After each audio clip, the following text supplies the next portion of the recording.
se va a Ibiza. Creo que no es una imprecisión. Yo diría que sí, que lo que hace es hacerse hippie, y ahí es donde tiene que vivir más que nada de traducciones, ya que no, claro, no da clase. Funda una discoteca, y aquí yo creo, que toda esta parte, y luego la de los viajes, que tampoco voy a presentarla porque me interesa menos, porque sus viajes por el trópico, su estancia en Tailandia, es el equivalente, en escotado lo que sería en Mircea Eliade, El burdel de las gitanas, y toda esta obra autobiográfica que no me interesa tanto como su tratadística sobre historia de las religiones. Por cierto, también, naturalmente, la historia de las religiones de Eliade tiene bastante que ver con estas obras de Escotado, y su personalidad también. Bueno, pues la parte del burdel de las gitanas, la parte de relatos autobiográficos y de viajes de Escotado, no me interesa tanto como la reflexión que saca a partir de esos viajes, porque de su estancia en Tailandia se hace la misma pregunta que Adam Smith: ¿cuál es la causa de la riqueza de las naciones y por qué esta gente vive como vive y hay otros países en los que se vive mejor?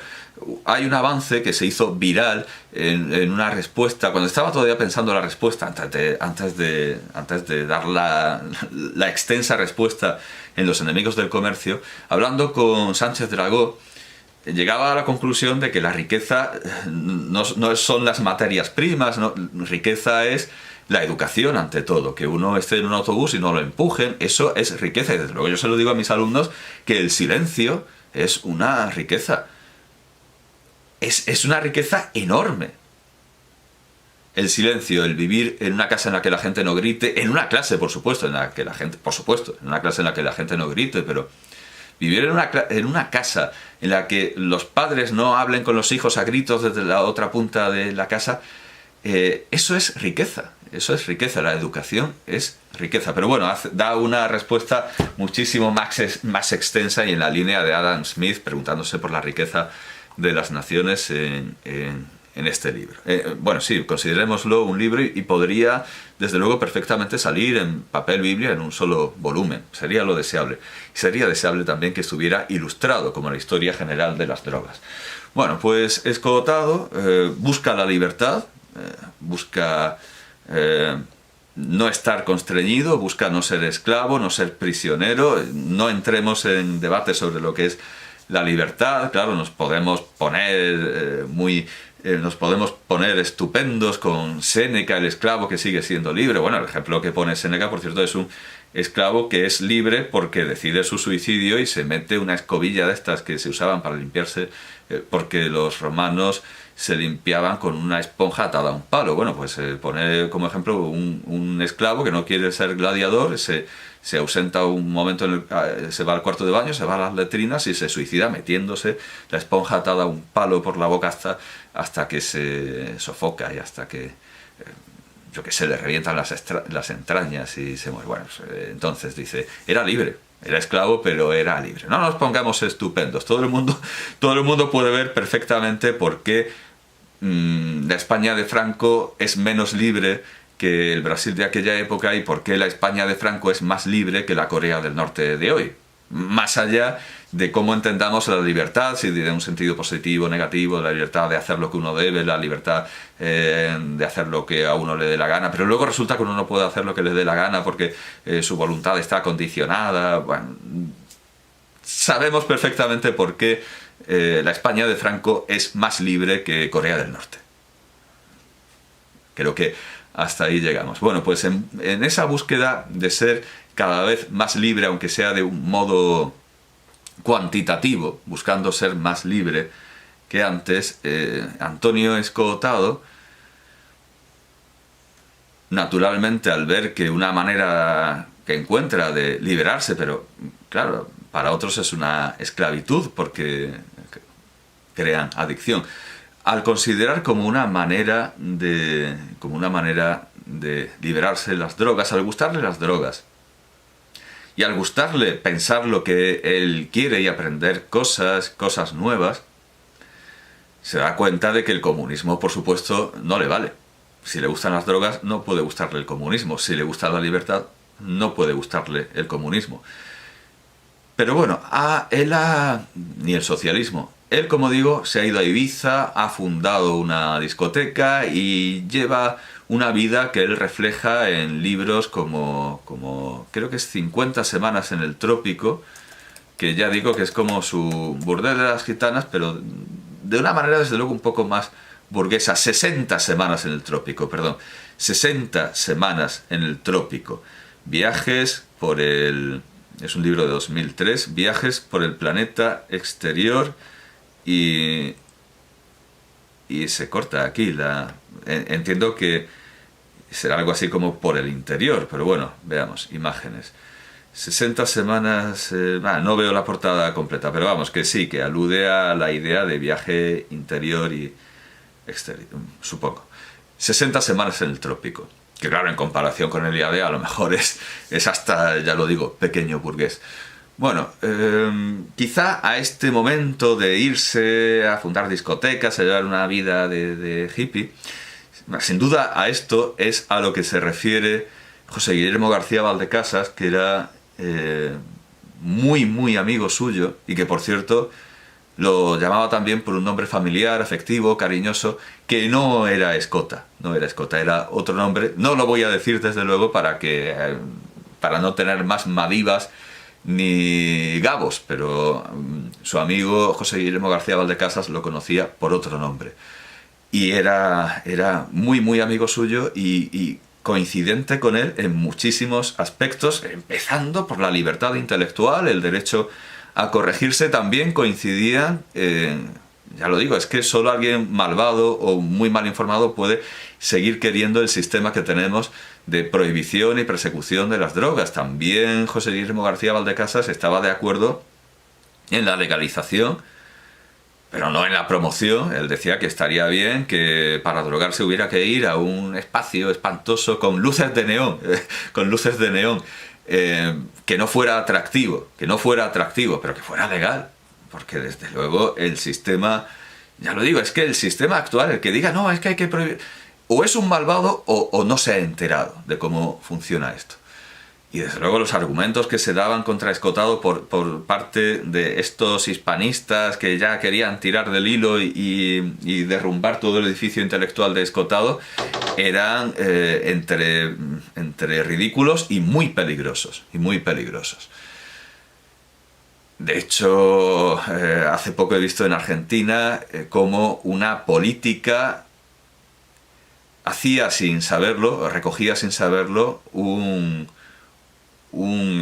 número cómico de Guille Aquino diciendo que no, hay barrios en los que sí está bien que se fume, sí está bien que se consuman drogas, pero en otros no. Y hacía un mapa, en el número de Guille Aquino hacía un mapa de en qué zonas de Buenos Aires estaría bien que fuera legal consumir drogas y en cuáles no. Bueno, pues una política ha dicho exactamente eso y me parece que sin conocer, claro, por supuesto, sin conocer el número cómico y de una manera completamente en serio. Bueno, como digo, me parece que se refería a eso José Guillermo García Valdecasas cuando hablaba de que era muy amigo suyo, Escotado, a pesar de su acendrada a pesar de su acendrada progresía. Acendrada lo usaba. Me han facilitado las palabras exactas, afortunadamente, porque al ser tan amigo de José Guillermo García Valdecasas, naturalmente quienes consideramos que somos sus discípulos y sus admiradores, al morir Escotado también nos sentimos tocados, y desde luego por esa enorme afinidad intelectual entre estos dos autores y esa búsqueda de la libertad absoluta que tenían ambos. Bueno, pues decía José Guillermo García Valdecasas que era amigo suyo a pesar de su acendrada progresía, que luego al final, naturalmente, no lo fue tanto, porque lo que se considera progre en este mundo es incompatible con la libertad, y de eso naturalmente se fue dando cuenta Escotado y por supuesto cada vez era menos progre en todos los sentidos, absolutamente en todos los sentidos, porque esa progresía es incompatible con su ideal máximo de la libertad. Sin embargo, a pesar de esa progresía, no se puede decir que Escoutado incumpliera con lo que José Guillermo García Valdecasas considera que es nuestro deber. Decía José Guillermo García Valdecasas que somos unos absolutos privilegiados, lamentablemente somos una porción insignificante, casi invisible, microscópica de la humanidad, quienes podemos dedicarnos a leer, a estar entre libros, a hablar de Platón. Y él ponía el ejemplo, José Guillermo García Valdecasas ponía el ejemplo de Berlusconi. Silvio Berlusconi, uno imagina siempre rodeado de lujos y de... Bueno, las famosas fiestas bunga bunga que vienen por un chiste que se contaba con Gaddafi. Y no es el mismo bunga bunga que el de Virginia Woolf y los de Bloomsbury. Lo de hacerse pasar por príncipes etíopes, hacer un blackface, que eso es enormemente racista, hacerse pasar por príncipes etíopes diciendo bunga bunga, que es aún más racista, ¿no? El chiste este de la tribu que apresa a un explorador y le da a elegir entre muerte y bunga bunga y ve en otro explorador lo que es el bunga bunga, toda la tribu lo viola y dice, bueno, no, yo muerte.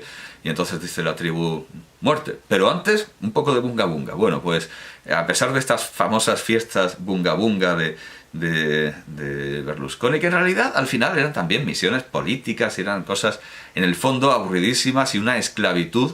Y pensemos en el principio de la República de Platón, que se considera una liberación, tener que estar, una liberación, poder dejar de pensar ya en el dichoso bunga bunga. Y precisamente lo contaba José Guillermo García Valdecasas, precisamente el lujo último, el lujo verdadero que confesaba tener Berlusconi, porque tampoco tenía empacho en confesar lo del bunga bunga, el lujo último de Berlusconi, que por cierto muchos no lo conocerán en su faceta de editor de textos medievales y renacentistas en versión bilingüe, en latín.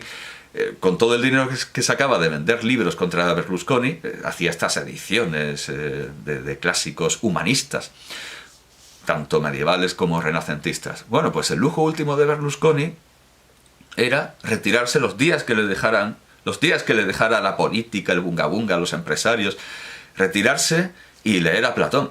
Y decía José Guillermo García Valdecasas, ¿se dan ustedes cuenta de que eso es lo que hacen ustedes todos los días?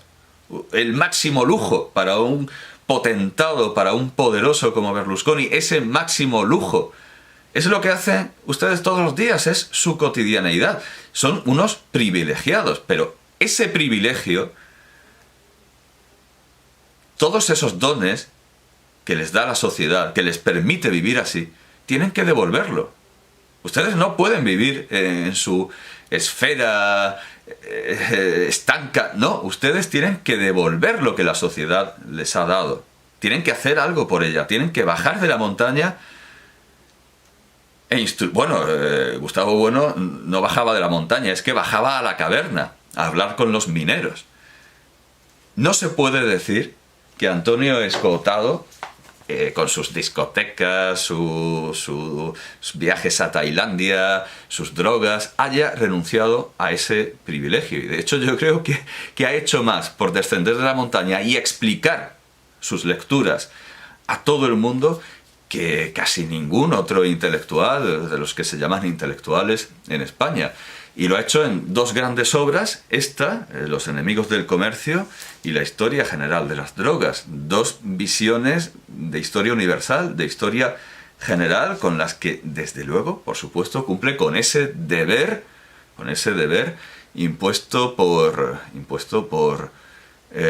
recordado por José Guillermo García Valdecasas. Estaba pensando también en un disidente cubano al que el Che Guevara lo recibió en su despacho con los pies encima de la mesa, los zapatos quitados, un agujero en un calcetín, y le reprochó haber nacido con una cuchara de plata en la boca, que es una expresión, es un poco extraña, pero es una expresión común en algunas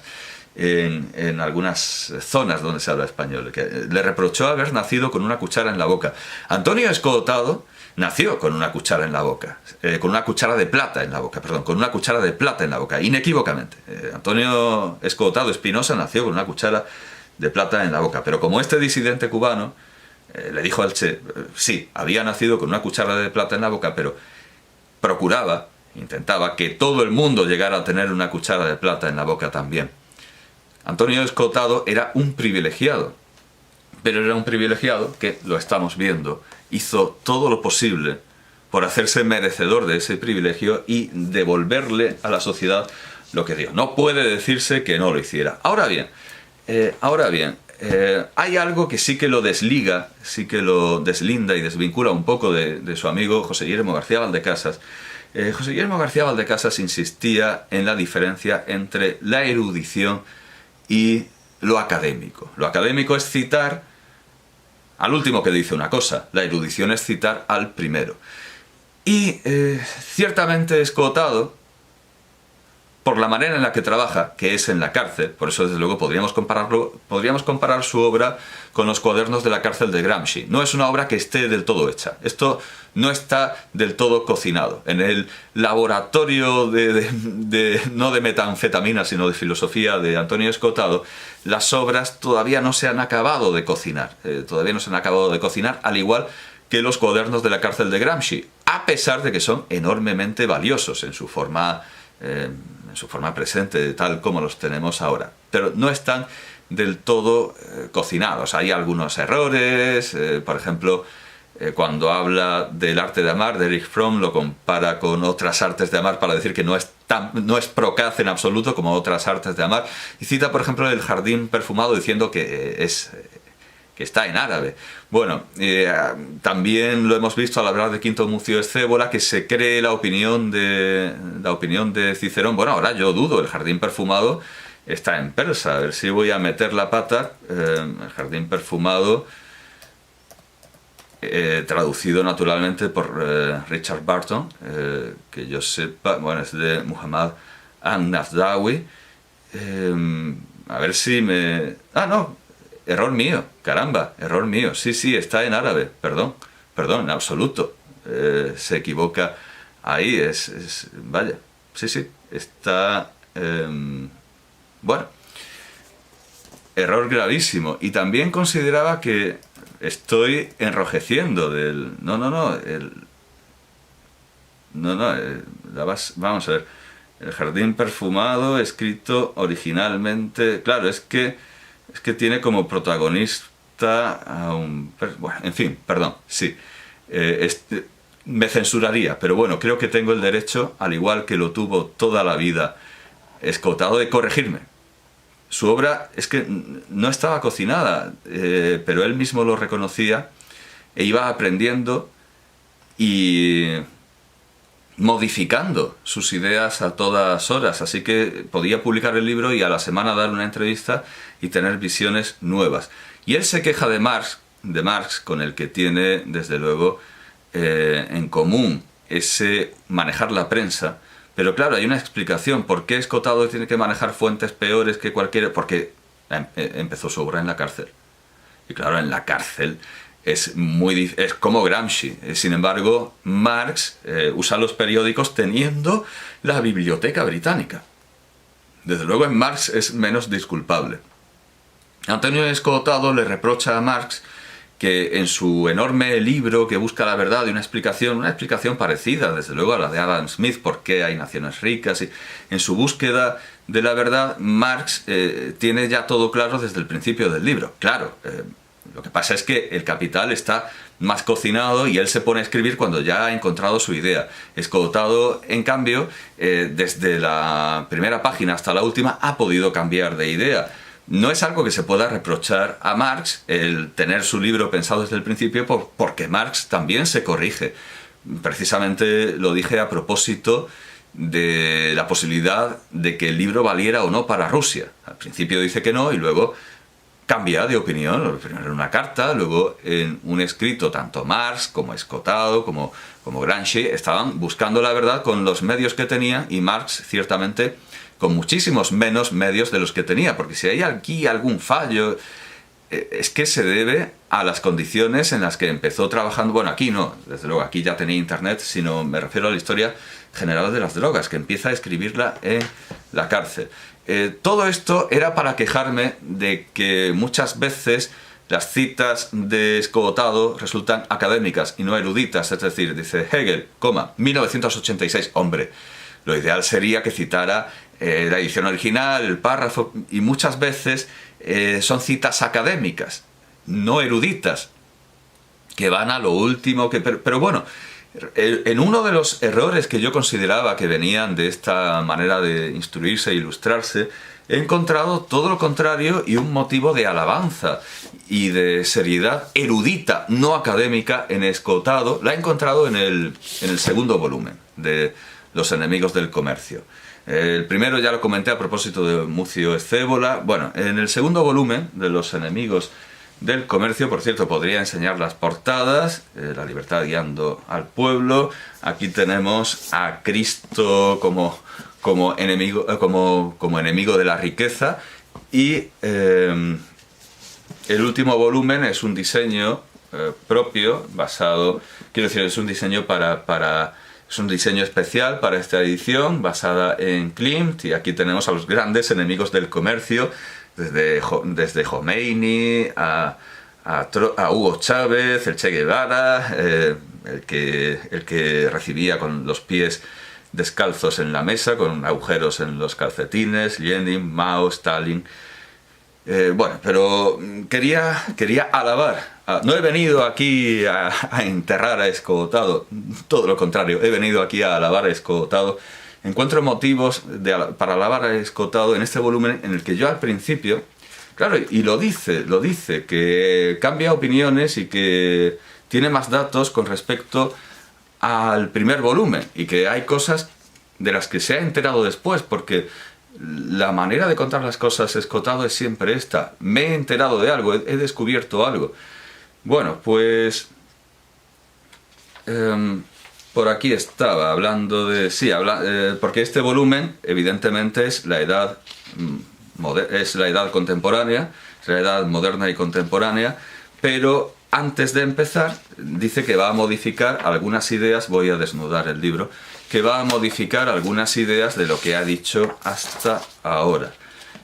Y yo al principio me asusté porque venía con este prejuicio de que la escritura de Escogotado no es erudita sino académica, y me eché las manos a la cabeza cuando lo vi hablar de las huelgas egipcias, y en la nota, aquí está, en la página 21, dice, en la página 21, dice: en Egipto, donde la huelga no estuvo prohibida antes de caer bajo el yugo romano, nota. Pero yo me salté esta nota, claro, porque hay dos notas, y entonces, véase más adelante, página 537, la esclavitud nunca fue una institución difundida, y hoy sabemos que las tres grandes pirámides son obras de trabajadores libres. Entonces, claro, yo vi la nota 12 antes de la nota 11, y la nota 12 es: la evidencia apareció en 1990, y cita la BBC, cita la página de las noticias de la BBC. Claro, yo aquí me eché las manos a la cabeza porque pensaba que, al igual que lo del jardín perfumado, por lo que pido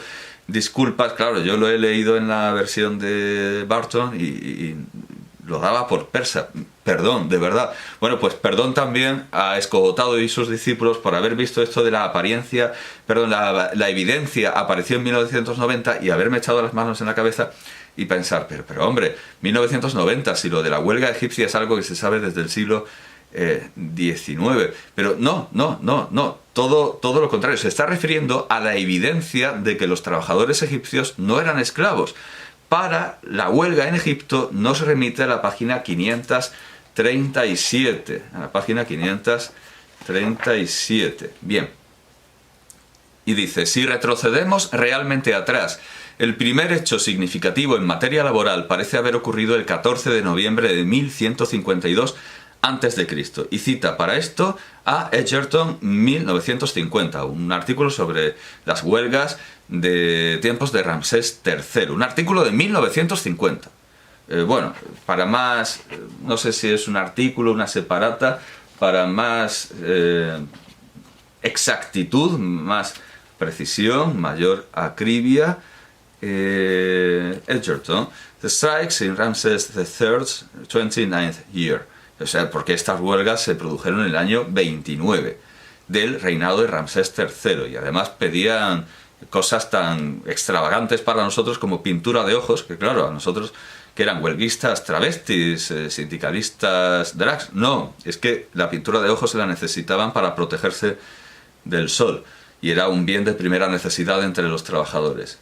Journal of Near Eastern Studies 9, 1950, sí, un artículo. Bueno, este artículo de 1950 fecha la primera huelga el 14 de noviembre de 1152, en 1950. Hoy día, quienes consideran este hecho histórico siguen valorando otras cronologías, con respecto, claro, al propio reinado de Ramsés III, que generalmente se cifra entre 1198 y 1166 a.C., pero Redford da 1198 sí, y bueno, no, esta es la de Redford, 1198-1166, pero Gardiner da 1182-1151 y Reimal 1186-1154. Así que ha hecho muy bien recurriendo a un artículo de 1950 de Edgerton, aunque se sabe, por supuesto, se conocen estos textos desde el siglo XVIII, y era lo que me había, perdón, desde el siglo XIX, y era lo que me había espantado, que hable de 1990, pero ha sido una confusión mía, es decir, es culpa mía porque soy un mal lector. Y si ahora nos vamos a una monografía sobre la huelga de 1970, es decir, que podía perfectamente conocer el artículo de Edgerton de 1950, este libro es de 1970. 1970, de un experto en cuestiones sindicales, sí, 1970, que es Georges Lefranc, que era, por cierto, un sindicalista anticomunista, era un socialista que acabó convirtiéndose en nacionalsocialista y acabó orbitando en el gobierno de Vichy, en esa llamada revolución nacional, porque a cualquier cosa se le puede llamar revolución, y no se puede decir que traicionara a la clase obrera, o al menos a la parte de la clase obrera que no era judía, pero sí traicionó a Francia, desde luego lo condenaron por indignidad nacional. Pero aún así, sus datos se consideran tan valiosos, tan exactos, tan precisos, tan abundantes y numerosos, que a pesar de haber sido condenado por indignidad nacional y a pesar de haber colaborado con los nacionalsocialistas desde el nacionalsocialismo original, que es el francés, el de Barrés y el de Marat, a pesar de ser un fascista, en el mundo sindicalista se lo sigue considerando una obra valiosísima, y por eso se lo publica en las ediciones de bolsillo de la editorial Laia, que ya sabemos qué orientación tiene. De hecho, creo que a Gramsci lo vimos en esta editorial. Bueno, pues al tratar Georges Lefranc de el principio de la huelga, una huelga en el Egipto faraónico, lo trata así. Y es de 1970. Dice, los egiptólogos Chabat y Maspero, es decir, nos lleva al siglo XIX, y cita Maspero, Histoire des peuples d'Orient, segundo volumen, pero no dice el año. No dice el año. Dice, han tenido la gran suerte, como si fuera una cosa de ayer. Es una cosa que ya tiene 100 años cuando escribe. Han tenido la gran suerte de poder reconstruir uno de tales enfrentamientos gracias al papyrus de Turín, que reproduce, dice que es el 40, bueno, que reproduce parcialmente las notas de... Esto es mala traducción, por cierto. Esto es mala traducción. Es mala traducción de Manuel Escrivá de Romaní, porque, dice, traduce parcialmente las notas de Surveillant, como si fuera Surveillant, como si fuera un señor. Pero no, es el vigilante, es el encargado de vigilar las obras. Bueno, pues dice, hacia el año 2100 antes de Cristo. Claro, es una cronología completamente superada. Debería haberse ido al artículo, al estudio monográfico de 1950, que es el que sigue escotado. Así que, sin ser un experto en la historia de la huelga o de los movimientos sindicales, como sí pasa por serlo Georges Lefranc, la obra de Escotado es mucho más erudita, mucho más precisa, mucho más exacta y mucho más conveniente. Y me acabo de dar cuenta de que pequeños errores que yo había notado no lo son en absoluto, lo